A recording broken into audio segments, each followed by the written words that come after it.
আজকে আমার সংক্ষিপ্ত জুমার খুতবার বিষয়বস্তু হচ্ছে আল ইবতিলা তথা বালা মুসিবত বা বিপদ মুসিবতের পরীক্ষা। আল্লাহ তাআলা একজন মুমিন বান্দাকে জীবনের বিভিন্ন সময় বিভিন্ন বিপদ বিভিন্ন বালা মুসিবত দিয়ে পরীক্ষা করে থাকেন এবং আমরা সমাজে চলাফেরায় বালা মুসিবতের সাথে অভ্যস্ত। আমাদের মধ্যে যে ব্যক্তি 5 ওয়াক্ত সালাত আদায় করে তার জীবনেও কষ্ট আছে, আমাদের মধ্যে যে ব্যক্তি 1 ওয়াক্ত সালাতও আদায় করে না তার জীবনেও কিন্তু কষ্ট আছে। তখন আমাদের মনের মধ্যে একটা প্রশ্ন জাগে যে ব্যক্তি ঈমানদার নয় তার জীবনে আল্লাহ কষ্ট দিতে পারেন, এটা স্বাভাবিক বিষয়। কিন্তু আমি আল্লাহ তাআলার 5 ওয়াক্ত সালাত আদায় করি, তাসবিহ তাহলিল করি, আল্লাহ তাআলাকে ডাকি, আল্লাহ তাআলার কাছে সাহায্য চাই, তারপরেও আসলে মহান আল্লাহ তাআলা আমাকে কেন বিপদ দেন, মহান আল্লাহ তাআলা আমাকে কেন পরীক্ষা করেন?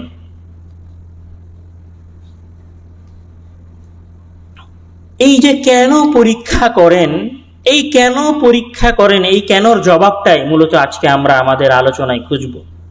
আল্লাহ তাআলা শপথ করছেন বা চ্যালেঞ্জ ছুটছেন আলিফ লাম মিম বলে, তারপরে বলছেন আহাসিবান নাস, মানুষেরা কি মনে করে আইয়ুতরাকু, যে তাদেরকে এমনি ছেড়ে দেওয়া হবে, আইয়াকুলু আমান্না, এটা বলার পরে যে আমি ঈমান এনেছি, আমি মুমিন, আমি ঈমান এনেছি, আমি মুমিন, আমি 5 ওয়াক্ত সালাত আদায় করি, এ কথা বলার পরে কি তাদেরকে এমনি ছেড়ে দেওয়া হবে?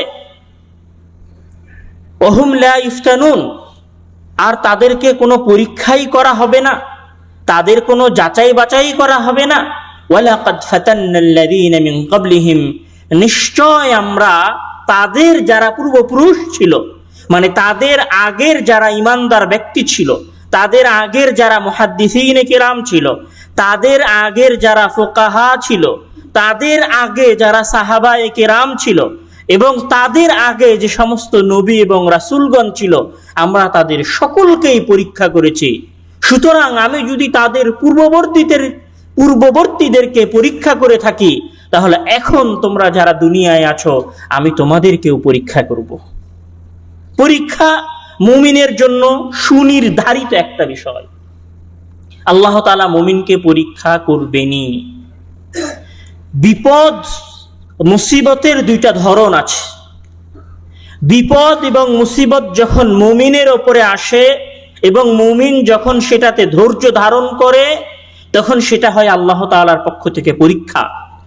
আর যখন কোনো ব্যক্তির ওপরে বিপদ আসে, বালা মুসিবত আসে এবং সে ধৈর্য ধারণ করে না, ধৈর্য ধারণ করতে পারে না, তখন সেটা হয়ে যায় শাস্তি। যখন একজন কাফের ব্যক্তির উপরে বালা মুসিবত আসে তখন সেটা হয়ে যায় তার জন্য শাস্তি। আর মুমিন ব্যক্তির উপরে যখন বালা মুসিবত আসে এবং সে ওই বালা মুসিবতের সাথে ধৈর্য ধারণ করে, তখন সেটা তার জন্য পরীক্ষা হয়, যেটার সে বিনিময় পায়। রাসূল সাল্লাল্লাহু আলাইহি ওয়াসাল্লাম বলছেন, قال رسول الله صلى الله عليه وسلم عجبا لأمر المؤمن إن أمره كله له خير وليس ذلك لأحد إلا للمؤمن إن أصابته السراء شكر فكان خيرا له وإن أصابته الضراء فصبر فكان خيرا له رواه مسلم। عجبا لأمر المؤمن, মুমিনের বিষয়টা একদম আশ্চর্যজনক যে মুমিন যদি সুখে শান্তিতে থাকে তো এইটাও তার জন্য একটা নেয়ামত। কেননা যে যখন সুখে শান্তিতে থাকে তখন সে আলহামদুলিল্লাহ ও শুকরুলিল্লাহ বলে মহান আল্লাহ তাআলার শুকরিয়া আদায় করে, শুকরিয়া সেজদা আদায়। মুমিন সুখে থাকলে আল্লাহ তাআলার তাসবিহ পাঠ করে। আর মুমিন যখন বিপদে থাকে, মুমিনের উপরে যখন বালা মুসিবত আসে, ফাসাবারা, তখন সে ধৈর্য ধারণ করে। আর এই ধৈর্য ধারণ করার জন্য সে আল্লাহ তাআলার কাছে প্রতিদান পায়। রাওয়াহু মুসলিম। মানে মুমিন যদি সুখে থাকে তাও তার জন্য ভালো। আর মুমিন যদি বিপদে থাকে আর বিপদের সাথে ধৈর্য ধারণ করে, সেটাও তার জন্য ভালো। রাসূল সাল্লাল্লাহু আলাইহি ওয়াসাল্লাম বলছেন, আন উম্মে সালামা রাদিয়াল্লাহু তাআলা আনহু, বিপদে ধৈর্য ধারণ করার আসলে ফায়দাটা কি? আন উম্মে সালামা রাদিয়াল্লাহু তাআলা আনহা আন্না নবী সাল্লাল্লাহু أنها قالت سمعت رسول الله صلى الله عليه وسلم يقول ما من مسلم تصيبه مصيبة فيقول ما أمره الله إنا لله وإنا إليه راجعون اللهم أجرني في مصيبتي واخلف لي خيرا منها إلا أخلف الله له خيرا منها قالت فلما مات أبو سلمة قلت أي المسلمين خير من أبي سلمة أول بيت هاجر إلى رسول الله صلى الله عليه وسلم ثم إني قلتها فاخلف الله لي رسول الله صلى الله عليه وسلم উম্মে সালামা রাদিয়াল্লাহু তাআলা আনহুতে বর্ণিত, তিনি বলেন, রাসূল সাল্লাল্লাহু আলাইহি ওয়াসাল্লামকে আমি বলতে শুনেছি যে রাসূল সাল্লাল্লাহু আলাইহি ওয়াসাল্লাম বলেছেন যে তোমাদের কোনো ব্যক্তি যখন বিপদে পড়বে তখন সে যেন বলে ইন্না লিল্লাহি ওয়া ইন্না ইলাইহি রাজিউন, নিশ্চয় আমরা সবাই আল্লাহর জন্য, আমাদের যা কিছু আছে সবকিছু মূলত আল্লাহর, ওয়া ইন্না ইলাইহি রাজিউন, আর আমরা সবাই তার দিকে ফিরে যাব। এই কথাটা বলার পরে আরো কয়েকটা বাক্য তার সাথে যোগ করবে। কি বলবে? আল্লাহুম্মা আজিরনি ফি মুসিবাতি, হে আল্লাহ তুমি আমাকে এই বিপদের বিনিময়ে প্রতিদান দাও। ওখলুফ লি খায়রাম মিনহা, আর আমার উপরে যে বিপদ এসেছে এই বিপদের উত্তম কিছু তুমি আমাকে দান করো। এইটা উম্মে সালামা রাদিয়াল্লাহু তাআলা আনহা বলছেন যে আমি রাসূল সাল্লাল্লাহু আলাইহি ওয়াসাল্লামকে এটা বলতে শুনেছি যে কোনো ব্যক্তি যখন বিপদে পড়বে তখন সে যেন ইন্না লিল্লাহি ওয়া ইন্না ইলাইহি রাজিউন বলে আর আল্লাহ তাআলার কাছে পরের দুইটা বাক্য বলে দোয়া করে। তো উম্মে সালামার স্বামী আবু সালামা যখন মারা গেলেন তখন উনি বলছেন যে তার স্বামী যখন মারা গেলেন তখন স্বামী মারা যাওয়ার পরে সে বলেছে ইন্না লিল্লাহি ওয়া ইন্না ইলাইহি রাজিউন। তো রাসূল সাল্লাল্লাহু আলাইহি ওয়াসাল্লাম ইন্না লিল্লাহি ওয়া ইন্না ইলাইহি রাজিউন বলার পরে একটা দোয়া পড়তে বলেছে। কি দোয়া? যে আল্লাহুম্মা আজিরনি ফি মুসিবাতি, হে আল্লাহ তুমি আমাকে এই বিপদের উত্তম প্রতিদান দাও। ওয়াখলুফ লি খায়রাম মিনহা, আর এই বিপদের চেয়ে ভালো কিছু তুমি আমাকে দান করো। এখন আবু সালামা তো মরে গেছে, তো উম্মে সালামা বলছে যে আইয়ুল মুসলিমিনা খায়রুম মিন আবি সালামা, আবু সালামার চেয়ে ভালো মুসলিম আর কে হতে পারে? তাহলে আল্লাহ তাআলা যে বলল যে আমাকে এই বিপদের একটা ভালো প্রতিদান দিবে, তো সবচেয়ে ভালো ব্যক্তি আবু সালামাই তো মারা গেল আমার স্বামী, সেইটার আর কি প্রতিদান হতে পারে? ওখলুফ লি খায়রাম মিনহা, এবং আল্লাহ তাআলা তার চাইতে কল্যাণ কিছু আমাকে চাইতে বলেছেন। আর আবু সালামা হচ্ছে সর্বপ্রথম ওই ব্যক্তি যে নিজে তার সপরিবারে রাসূল সাল্লাল্লাহু আলাইহি ওয়াসাল্লামের কাছে হিজরত করেছিলেন। তাহলে আবু সালামা মরে যাওয়ার পরে তো আমি আবু সালামার চাইতে ভালো ব্যক্তি পেতে পারি না। তারপরেও রাসূল সাল্লাল্লাহু আলাইহি ওয়াসাল্লাম যা বলেছেন আমি তাই বললাম। এখন আবু সালামা মারা যাওয়ার পরে রাসূল সাল্লাল্লাহু আলাইহি ওয়াসাল্লাম বিবাহ প্রস্তাব পাঠালেন উম্মে সালামার কাছে। উম্মে সালামা আগে ছিল আবু সালামার স্ত্রী, আর আবু সালামা মারা যাওয়ার পরে উম্মে সালামা হয়ে গেল কার স্ত্রী? রাসূল সাল্লাল্লাহু আলাইহি ওয়াসাল্লামের স্ত্রী।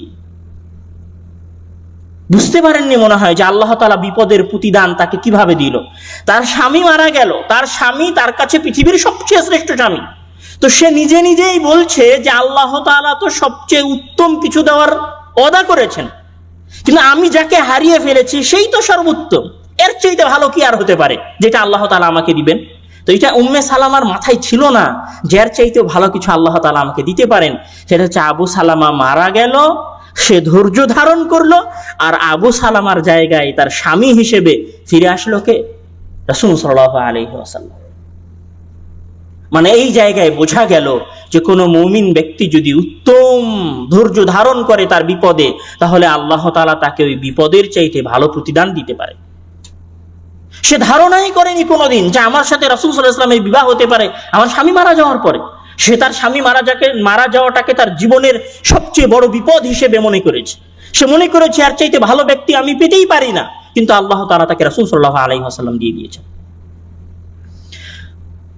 عن سعد بن أبي وقاص قلت يا رسول الله صلى الله عليه وسلم أي الناس أشد بلاء قال الأنبياء ثم الأمثل فالأمثل يبتلى الرجل على حسب دينه فإن كان دينه صلبا اشتد بلاؤه وإن كان في دينه رقة ابتلاه الله على حسب دينه فما يبرح البلاء بالعبد حتى يمشي على الأرض وما عليه خطيئة।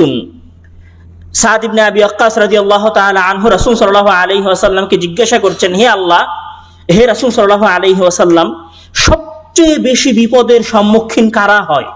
সবচেয়ে বিপদ কাদের উপরে বেশি আসে? তো রাসূল সাল্লাল্লাহু আলাইহি ওয়াসাল্লাম বলছেন আল আম্বিয়া, নবীগণ। তারপরে তো নবীগণের পরের স্তরে যারা থাকে তাদের উপরে সবচেয়ে বেশি বিপদ আসে, তারপরে যারা থাকে তাদের উপরে সবচেয়ে বেশি বিপদ আসে। তারপর রাসূল সাল্লাল্লাহু আলাইহি ওয়াসাল্লাম বলছেন ইবতালার রাজুলু আলা হাসাবি দীনিহি, প্রত্যেক ব্যক্তি তার দ্বীনের পরিমাপ অনুযায়ী বিপদের মুখোমুখি হয়। মানে যার ঈমান যত শক্তিশালী তার বিপদ তত কঠিন, আর যার বিপদ যত দুর্বল তার পরীক্ষা আল্লাহ তাআলা তত দুর্বল ভাবে নেন। তো এই পরীক্ষার ফায়দাটা কি? বলছে আল্লাহ তাআলা যখন মুমিন ব্যক্তি, কঠিন ঈমানদার ব্যক্তির যখন পরীক্ষা নেন, ফামা ইয়াবরাহুল বালাউ বিল আবদি, তো ওই বিপদ আসার পরে ওই মুমিন ব্যক্তির উপরে বিপদ নাজিল হয়, আর বিপদ নাজিল হতেই থাকে এবং সে বিপদের মুখোমুখি হতেই থাকে, এমন ভাবে যে বিপদ তার সকল পাপ মিটিয়ে দেয়, হাত্তা ইয়ামশি আলাল আরদি ওয়া মা আলাইহি খাতিআতুন, এমনকি সে জমিনের উপরে চলাফেরা করে আর তার কোনো পাপই থাকে না। মানে মুমিন ব্যক্তির ফায়দা হচ্ছে যে মুমিন ব্যক্তির পাপের মাধ্যমে, মুমিন ব্যক্তিকে দেওয়া বিপদের মাধ্যমে মহান আল্লাহ তাআলা মুমিন ব্যক্তির গুনাহ মাফ করে দেয়। ছোট বড় সকল ধরনের গুনাহ মহান আল্লাহ তাআলা মাফ করে দেয়। রাসূল সাল্লাল্লাহু আলাইহি ওয়াসাল্লাম আরো বলছেন, عن جابر رضي الله تعالى عنه قال قال رسول الله صلى الله عليه وسلم يود أهل العافية يوم القيامة حين يعطى أهل البلاء الثواب لو أن جلودهم كانت قرضت في الدنيا بالمقاريض। দুনিয়ায় যারা বিপদ মুক্ত ছিল, যাদের কোনো বিপদই ছিল না, সীমা লঙ্ঘনকারীও ছিল, পাপকারীও ছিল, সালাতও পড়েনি, আর ওর উপরে কোনো বিপদও আসেনি, ও যখন কিয়ামতের মাঠে দেখবে যে আমার আশেপাশে থাকা বিপদগ্রস্ত মানুষদেরকে মহান আল্লাহ তাআলা প্রচুর নেকি দিচ্ছেন আর তাদেরকে জান্নাতে দিয়ে দিচ্ছেন, তখন ওই বিপদহীন ব্যক্তিরা আফসোস করে বলবে, হায় যদি আমাদের দুনিয়ায় চাকু দিয়ে কেটে, আঁচড়া দিয়ে আমাদের শরীর ছিলে আমাদেরকে শাস্তি দেওয়া হতো।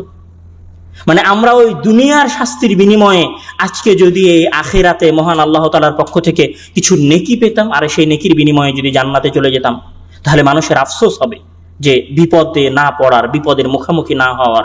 কোন দিন আফসোস হবে? কিয়ামতের দিন আফসোস হবে। রাসূল সাল্লাল্লাহু আলাইহি ওয়াসাল্লাম আরো বলছেন, قال قال رسول الله صلى الله عليه وسلم إذا أراد الله بعبده خيرا عجل له العقوبة في الدنيا وإذا أراد الله بعبده الشر أمسك عنه بذنبه حتى يوافي به يوم القيامة। যখন আল্লাহ তাআলা কোনো ব্যক্তির কল্যাণ কামনা করেন তখন আল্লাহ তাআলা দুনিয়াতেই তাকে পরীক্ষা করেন, তাকে শাস্তি দেন আর তার গুনাহ মাফ করে দেন। আর যখন আল্লাহ তাআলা কোনো ব্যক্তিকে জাহান্নামে দেওয়ার ইচ্ছা পোষণ করেন, তার কল্যাণ চান না, তখন আল্লাহ তাআলা তাকে দুনিয়াতে কোনো শাস্তি দেন না, যেন আখিরাতে তাকে পূর্ণরূপে শাস্তি দিতে পারে। তাহলে পরীক্ষার মাধ্যমে গুনাহ মাফ হয়। রাসূল সাল্লাল্লাহু আলাইহি ওয়াসাল্লাম বলছেন, মুসলিম শরীফের হাদিস, আনা আয়েশা রাদিয়াল্লাহু তাআলা আনহা قالت قال رسول الله صلى الله عليه وسلم ما يصيب المؤمن من شوكة فما فوقها إلا رفع الله بها درجة أو حط عنه بها خطيئة। মুসলিম শরীফের হাদিস, আয়েশা রাদিয়াল্লাহু তাআলা আনহুর, যে রাসূল সাল্লাল্লাহু আলাইহি ওয়াসাল্লাম বলছেন যে একজন মুমিন ব্যক্তিকে যদি একটা কাঁটাও ফোটে, একটা কাঁটাও যদি তাকে আঘাত করে, তাহলে ওই একটা কাটা ফোটার বিনিময়েও, একটা কাটা শরীরে লাগার বিনিময়েও আল্লাহ তাআলা তার সম্মান বৃদ্ধি করে দেন এবং তার গুনাহ মাফ করে দেন। রাসূল সাল্লাল্লাহু আলাইহি ওয়াসাল্লাম আরো বলছেন, আন আবি হুরায়রা রাদিয়াল্লাহু তাআলা আনহু قال قال رسول الله صلى الله عليه وسلم ما يزال البلاء بالمؤمن والمؤمنة في نفسه وولده وماله حتى يلقى الله تعالى وما عليه خطيئة। আবু হুরায়রা রাদিয়াল্লাহু তাআলা আনহুর হাদিস, যেটা তিরমিজিতে এসেছে এবং ইমাম আলবানী রাহিমাহুল্লাহ এই হাদিসকে সহিহ বলেছেন, যে মা ইয়াজালুল বালাউ বিল মুমিনি ওয়াল মুমিনাহ, একজন মুমিন অথবা মুমিনা ব্যক্তির উপর বিপদ আসে। কিভাবে বিপদ আসে? তার সন্তানের ক্ষতি হয়। কিভাবে বিপদ আসে? তার অর্থ সম্পদের ক্ষতি হয়। কিভাবে বিপদ আসে? তার ব্যবসা বাণিজ্যে লোকসান। কিভাবে বিপদ আসে? তার ছেলেটা অসুস্থ। তো বলছে যে তার উপর বিপদ আসতেই থাকে হাত্তা ইয়ালকাল্লাহু তাআলা, এমনকি এই বিপদের মধ্যেই সে আল্লাহ তাআলার সাথে সাক্ষাৎ করে, মানে সে মারা যায় এবং আল্লাহ তাআলার সামনে গিয়ে ওঠে, ওয়ামা আলাইহি খাতিআতুন, এমত অবস্থায় যে তার কোনো গুনাহই থাকে না। রাসূল সাল্লাল্লাহু আলাইহি ওয়াসাল্লাম আরো বলছেন, قال النبي صلى الله عليه وسلم إن عظم الجزاء مع عظم البلاء وإن الله تعالى إذا أحب قوما ابتلاهم فمن رضي فله الرضا ومن سخط فله السخط। যে রাসূল সাল্লাল্লাহু আলাইহি ওয়াসাল্লামের হাদিস, নিশ্চয় বড় বিপদ বড় প্রতিদান নিয়ে আসে, নিশ্চয় বড় বিপদ বড় প্রতিদান নিয়ে আসে। ওয়া ইন্নাল্লাহা তাআলা ইযা আহাব্বা কওমান, আর যখন আল্লাহ তাআলা কোনো গোত্রকে ভালোবাসে, কোনো ব্যক্তিকে ভালোবাসে, কোনো পরিবারকে ভালোবাসে, ইবতালাহুমুল্লাহ, তখন আল্লাহ তাআলা তাদেরকে পরীক্ষায় নিমজ্জিত করেন। মানে আল্লাহ তাআলা ভালোবাসলে বান্দাকে পরীক্ষায় নিমজ্জিত করেন। ফামান রাদিয়া ফালাহুর রিদা, ওই বিপদে যে সন্তুষ্ট থাকে, বিপদে যে বলে না যে এরকম করলে হয়তো আমি বিপদে পড়তাম না, বিপদে যে ধৈর্যহীন হয়ে যায় না, বিপদে যে তার নসিবকে তার ভাগ্যকে গালি দেয় না, সন্তুষ্টি হয়ে যায়, কি বলে ইন্না লিল্লাহ, এ বাক্য বলে যে সন্তুষ্ট হয়ে যায়, আল্লাহ তাআলা তার উপরে সন্তুষ্ট হয়ে যান। ওয়ামান সাখিতা, আর যে ব্যক্তি বিপদে অসন্তুষ্টি প্রকাশ করে, বিপদে অখুশি হয়ে যায়, নারাজ হয়ে যায় তাকদীর এবং ভাগ্যের উপরে, আল্লাহ তাআলা তার উপরে নারাজ হয়ে যান। এখানে সহিহুল বুখারীর আরেকটা চমৎকার হাদিস আছে, আন আবি হুরায়রা রাদিয়াল্লাহু তাআলা আনহু আন্না নবী সাল্লাল্লাহু আলাইহি ওয়াসাল্লাম قال ما يصيب المسلم من نسب ولا وسب ولا هم ولا حزن ولا اذى ولا غم حتى الشوكة يشاكها ইল্লা কাফারাল্লাহু বিহা মিন খাতায়াহ।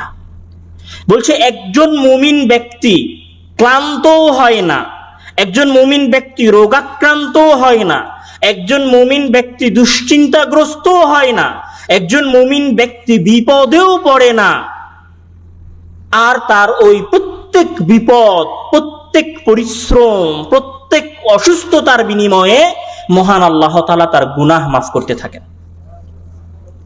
পুরো আলোচনার যেটা সারমর্ম, সেটা হচ্ছে মহান আল্লাহ তাআলা পবিত্র কোরআনের মধ্যে বলছেন যে ওয়াবাশশিরিস সাবিরিন আল্লাযীনা ইযা আসাবাতহুম মুসিবাহ ক্বালু ইন্না লিল্লাহি ওয়া ইন্না ইলাইহি রাজিউন উলাইকা আলাইহিম সালাওয়াতুম মির রাব্বিহিম ওয়া রাহমাহ ওয়া উলাইকা হুমুল মুহতাদুন।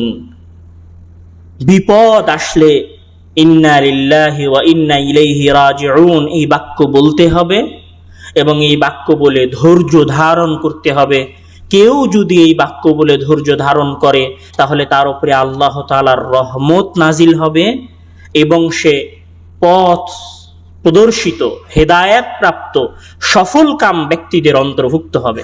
অর্থাৎ মুহাদ্দিসিনে কেরাম এই পুরো আলোচনার একটা সারমর্ম টেনেছেন যে আল্লাহ তাআলা মুমিন ব্যক্তিকে আখিরাতে শাস্তি দিতে চান না, তাই দুনিয়ায় ছোট ছোট শাস্তি দিয়ে, ছোট ছোট পরীক্ষার মাধ্যমে তার গুনাহগুলো মাফ করে আখিরাতের বড় শাস্তি থেকে মহান আল্লাহ তাআলা তাকে নাজাত দেন। আমরা যারা প্রবাসী থাকি তাদের সকলের জীবনে বিভিন্ন ধরনের বালা মুসিবত আছে।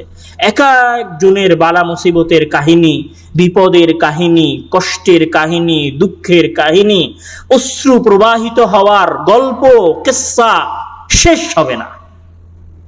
এত দুঃখ কষ্ট, এত দুর্দশা, এত বালা মুসিবত আমার মনে হয় না যে অন্য আর সাধারণ মানুষের জীবনে আছে। যত বালা মুসিবত এবং যত দুঃখ দুর্দশা প্রবাসীদের জীবনে আছে। তাহলে আমরা প্রবাসী ভাইয়েরা কি করব? আউয়ালান, প্রথমে পূর্ণ মুমিন হওয়ার চেষ্টা করব। কেন? কেননা মুমিন হওয়ার পরে যদি বিপদ আসে তাহলে সেই বিপদের কি পাওয়া যাবে? নেকি পাওয়া যাবে, সেই বিপদের বিনিময়ে জান্নাত পাওয়া যাবে। 3, সেটা হচ্ছে বিপদ আসার পরে ইন্না লিল্লাহি ওয়া ইন্না ইলাইহি রাজিউন পড়তে হবে। ধৈর্যহীন হওয়া যাবে না, ধৈর্য ধরতে হবে। 3টা কথা। এক, যে আমরা প্রত্যেকেই মুমিন হওয়ার চেষ্টা করব। ধরেন আপনি টাকা পয়সা উপার্জন করেছিলেন, আপনার সব টাকা পয়সা আপনার পরিবার পরিজন সবাই লুট করে নিয়েছে, এটা আপনার জন্য একটা বিশাল বিপদ। আপনি মুমিন নন, 5 ওয়াক্ত সালাত আদায় করেন না, তাহলে এটা আপনার জন্য শাস্তি, এবং ওই 5 ওয়াক্ত সালাত না আদায় করার শাস্তি আবার আখিরাতেও পাবেন। কিন্তু ধরেন আপনি মুমিন, 5 ওয়াক্ত সালাত আদায় করেন, আপনার উপর বিশাল বিপদ এসেছে, এই বিপদের বিনিময়ে আপনি আল্লাহ তাআলার কাছে কি পাবেন? নেকি পাবেন। তাহলে আমাদের প্রথম দায়িত্ব হবে, আজকে যারা আমরা সবাই এই জুমার সালাতে উপস্থিত হয়েছি তাদের সকলের উদ্দেশ্যে উদাত্ত আহ্বান থাকবে, আমরা প্রথমে মুমিন হব। কিসের মাধ্যমে? 5 ওয়াক্ত সালাত আদায় করার মাধ্যমে। তারপরে বিপদ আসলে ধৈর্য ধারণ করব এবং বলবো যে ইন্না লিল্লাহি ওয়া ইন্না ইলাইহি রাজিউন। আর এই সকল কিছুর বিনিময়ে মহান আল্লাহ তাআলা আমাদেরকে জান্নাত দান করবেন। আল্লাহ তাআলা যেন আমাদেরকে আমাদের বিপদে ধৈর্য ধারণ করার তৌফিক দান করেন। আল্লাহুম্মা আমিন। ওয়া আখিরু দাওয়ানা আলহামদুলিল্লাহি রাব্বিল আলামিন।